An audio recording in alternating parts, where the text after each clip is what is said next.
Ohio State back at home off of an off week and a loss to Oregon. So when we go into Columbus, like that's all the talk is all the coaches, all the players talking about all they want to do is get back on the field. And you can understand why. That taste in their mouth from the Oregon loss was not a good one. And they all felt like they let one get away. To a man, they felt like they let one get away. And it's hard to argue with them. Listen, Oregon played a tremendous game, and they were so good on the offensive side, and they were explosive, and they made the plays necessary to win. They made some bold decisions on the coaching staff, the onside kick, so on and so forth. And rather than litigate that game, I will tell you that, like, Ohio State felt like we have things to clean up, yes, but glass is half full, not half empty. We should have won the game. We were in position to possibly win the game. It didn't go our way, and now we just want to get back onto the field, and they had to wait 2 weeks to do it. So when we got into town, like when we're meeting with them on Friday, that was the overarching thought and feeling within the football building as we're in the Woody Hayes Center, is that they just wanted to get out there and play. They wanted to go out there and fix some of the things that had gone wrong against Oregon, and they were itching to play. Now, they were very confident, and you can see why. Like I said, they're taking a glass half full approach to what went on in Autzen Stadium, and they just saw their opponent on Saturday, the Nebraska Cornhuskers, the previous Saturday, get beat by 49 on the road in Bloomington.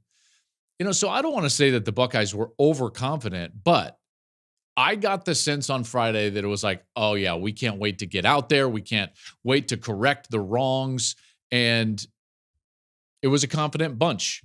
I'm not going to say overconfident because I don't feel like that was the case, but then the game happens. And all of a sudden, you win a 4-point game, 21-17, in a game in which Nebraska had the ball in the last possession to go down and win the game. And it's like, dang. I mean, they took the lead in the fourth quarter. This was not the way they felt like it was supposed to go, speaking of the Buckeyes. We all knew that. Watching the game. You could feel it in the stands. The offense, not even close on Saturday. Offensive line, not even close. And yet it was the defensive side of the ball that came into that game with all the questions.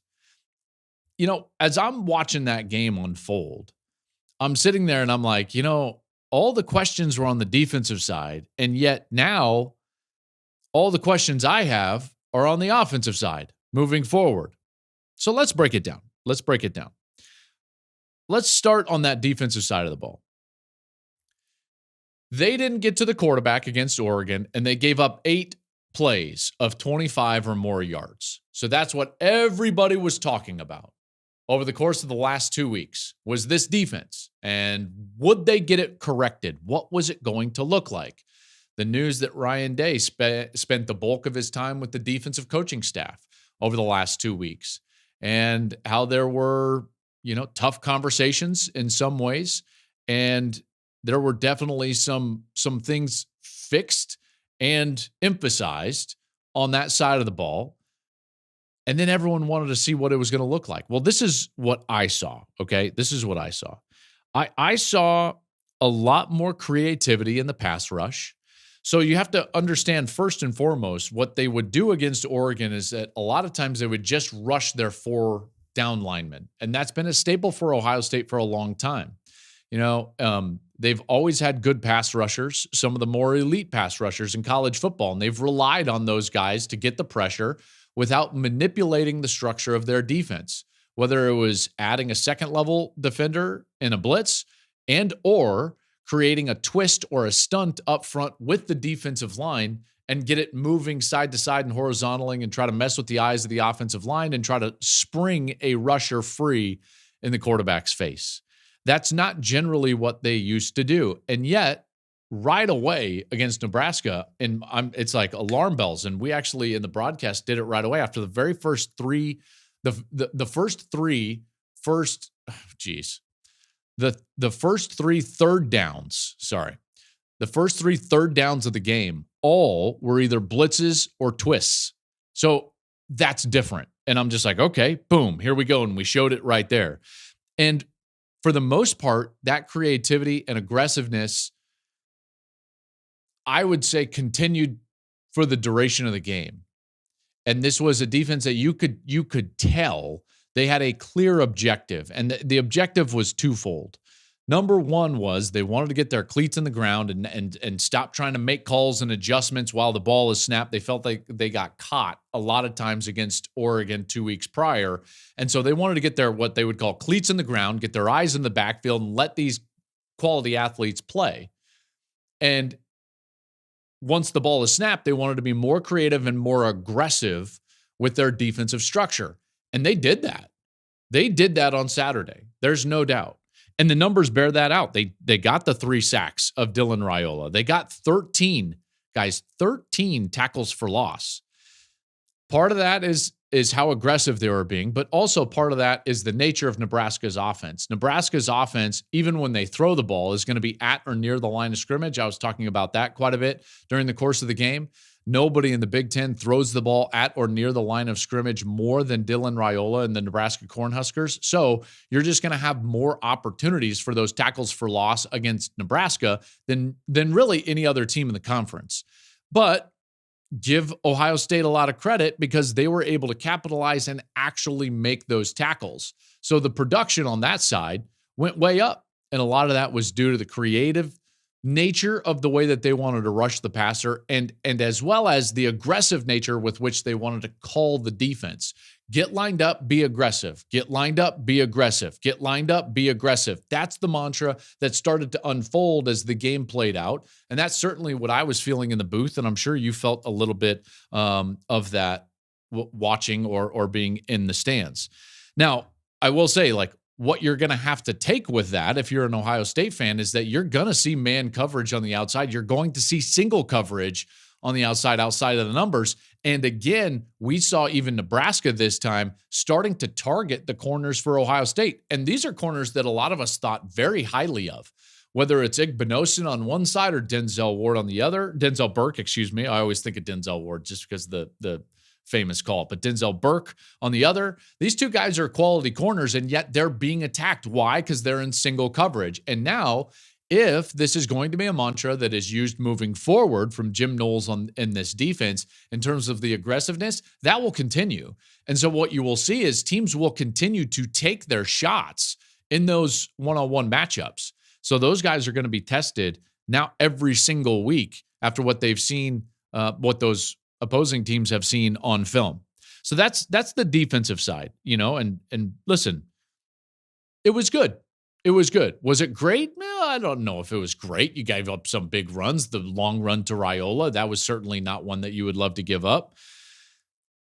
But it was good. It was good. Not many people will be talking about it because now all the questions are on the opposite side of the football. You see, against Oregon, the offense played actually pretty well. Now, it came up short at the end with some, the OPI call. You had the penalty, you had the clock issue, and then Howard doesn't get down, you don't get a field goal. But it's not like people were saying to themselves, like, man, that offense just didn't get it done. They didn't cut it. See, that was reserved for the defense after the Oregon loss. The offense was widely praised for how well they played, even Will Howard, even with the mistake at the end. And now, after this game against Nebraska, I think it's totally flipped. The questions and the concern, I think more aptly put, is all on the offensive side. And we know why. It's because of the offensive line. It's because of the offensive line. So if you watch that game on Saturday and you aren't worried as an Ohio State fan, then something's wrong. Then you've got the Buckeye color glasses on. Because those 5 guys up front were not playing very well. So we knew that this was going to be a big question coming into this game because you looked up and Josh Simmons, who is playing some incredible football over at left tackle, he gets hurt and he's out. And that left side of their offensive line, I felt like was their strong side of their offensive line with Donovan Jackson at guard and Josh Simmons out at left tackle. That's where they were very strong. I felt like they were even more of a left-handed running team. They were more effective running the ball behind those two guys than they were on the opposite side with Shabola and Fryer, and Josh Fryer on the right side. So in steps Zen Mahalski. And this was always going to be a question at least. And so That's exactly where my eyes were right away at the beginning of the game. I'm watching in the booth, and we've got some of our ISO cameras on monitors that I can see in the booth, and right away, Zen Michalski gets beat, and I'm like, whew. And then he gets beat on a run play, and I'm like, whew. Like, this is not going well. This is not going though. And this is exactly what the coaches will be watching too. If you're calling plays and you're Chip Kelly, or if you're watching this as the head coach, Ryan Day, that's where your eyes are. You're watching Zen Michalski because that's where your questions are. What are we going to get out of this guy? Now, they said all the right things about him. He's making his first start, and they said, listen, he's a great athlete. We're confident in him. He's been in the program. He's worked hard, all the things that you would want to hear. But the fact remains is that he could not handle what Nebraska was giving him on the other side. And it wasn't even that they were putting kind of their veteran dominant players on him. He wasn't having to block Ty Robinson quite a bit. He was having to block, Jamari Butler for a lot of the time. Willis McGahee, a true freshman, got him at one point, who's their jack player. So it wasn't going well on that side, okay, for Zen Michalski. And then he gets hurt. And then you start to realize, like, they can't run the ball today. It was staggering to me watching them force the run game as heavily as they tried to force it and just get no production out of it. No production out of it. I think that they've basically had 6 straight quarters where they've been largely ineffective running the football. That's worrisome. Because here's what I do know is that it's not because of the backs. Those 2 backs are 2 of the best backs in the country, Travion Henderson and Quinshon Judkins. It's not because of the scheme. Chip Kelly has run the football everywhere he's been, including the National Football League. So it is the 5 guys up front. And I think I mentioned something along those lines on the broadcast as well. So now the run game against Nebraska has 64 yards on 2.1 yards per carry. Yikes. Yikes. That doesn't cut it. You have Travion Henderson and Quinshon Judkins. Donovan Jackson's probably a second-round pick right in there. Like, he's a high draft pick. And they can't run the football. That's a problem. That's a problem, and they knew it. And the reason I knew that they knew it is because it felt like they were actively trying to fix it during the game. It's almost like Chip Kelly was calling that game for the rest of the season than he was for that specific game. And in fact, in hindsight, that's exactly how I feel he called the game. He was trying to figure out and to force the square peg in the round hole of the run game, because it's like, I know that we have to run the football moving forward.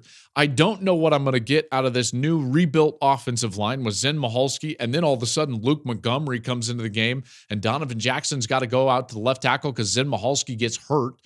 And that doesn't look very good. And now it's a real makeshift offensive line. It's like, well, how are we going to run the football? Well, let's see. And we've got to fit. We've got to force it. And we've got to force it. And we've got to force it. And you look up at the end of the day and you're like, hold on, time out just a second. That game was not called from an offensive perspective as if it was just Nebraska on the other side. It's almost as if it was called for the rest of the schedule. And that's not a knock. That's human nature because of what's going on up front with that lineup. The reason I know that is that I look up and the best player on the field had 4 total targets and only 2 in the second half, both of those on the first possession of the second half, and then not 1 target the rest of the game, and that's Jeremiah Smith. That's crazy. That's crazy. And you know what? They're going to watch this film and they're going to say to themselves, like, that can't happen again. Because, again, number 4 is the best player I have seen at his age in my career, just period. And that it is what it is. He's got the potential to be one of the all-time great wide receivers, not just in college football, but just period in this sport. That is what you don't have his size and speed and athleticism and tracking skills and body control and hands, all of this. He has it all. He has it all. And he got 4 targets, 2 of them in the second half. And those 2 both happened on the first possession of the second half. And they were in a 4-point game at the end with Nebraska having the ball at the end of the game. Just imagine for a moment that Raiola drives down and wins the game, and they lose their second straight game, and we're sitting here and you're like, hold on, you ran the football for 2.1 yards per carry and threw the ball to Jeremiah Smith 4 times? Whoa, wild. Can you imagine what the conversation would be like right now if Ohio State had lost the game? So that's why I say it was called for the rest of the season rather than Saturday. Because if it was just called for Saturday, Smith gets more targets. And by the way, you've got to throw Emeka in there as well, because he also only had 4 targets on the day. These two guys are elite players. They have to get, I would say, 8 to 10 targets each. If you're attempting, 30 to 34 pass attempts, if you're really feeling like that's kind of the MO of the offense right there, about 50-50 split, you're running, about 70 plays, you're going to attempt 30, 34 passing attempts. 16 to 20 of those better be to those two players, and they got 8 total between them, 4 each, 3 catches each. Now, Carnell Tate had a nice day, and it's not like they have, nobody else to get the ball to, and I understand that, but it was just bizarre to me. They threw the ball down the field twice on Saturday. Ohio State did. And both were for touchdowns. Carnell Tate had a long touchdown, and Jeremiah Smith had a long touchdown. That was the only 2 passes that traveled 20 or more yards down the field. Both touchdowns. It's like, why didn't we see that more? You know why? They were trying to figure out the offensive line. That's why it's a major concern. It's a major concern.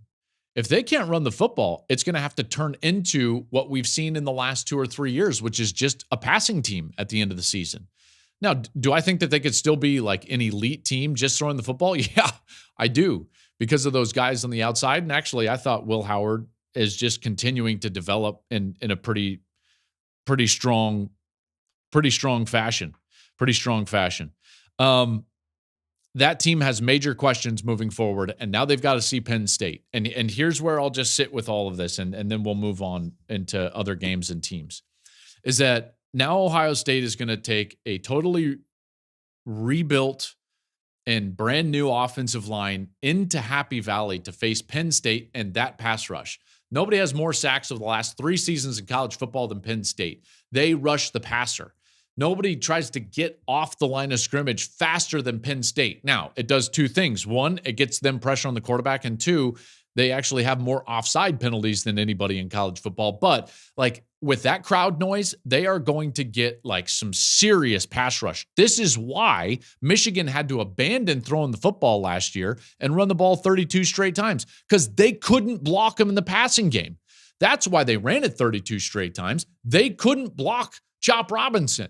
So now you're going to get Abdul Carter in this athletic defense, and it's like, folks, this is real adversity for Ohio State. Real adversity. You thought losing to Oregon was adversity? No. That's a speed bump.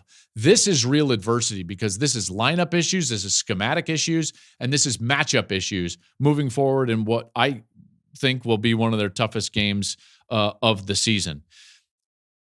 That aggressive defense, by the way,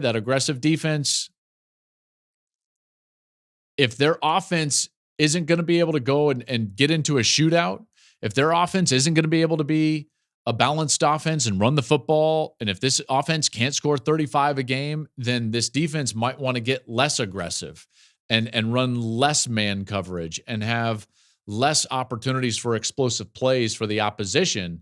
It's just something to feel out moving forward, because now I do feel like this entire season for the Buckeyes is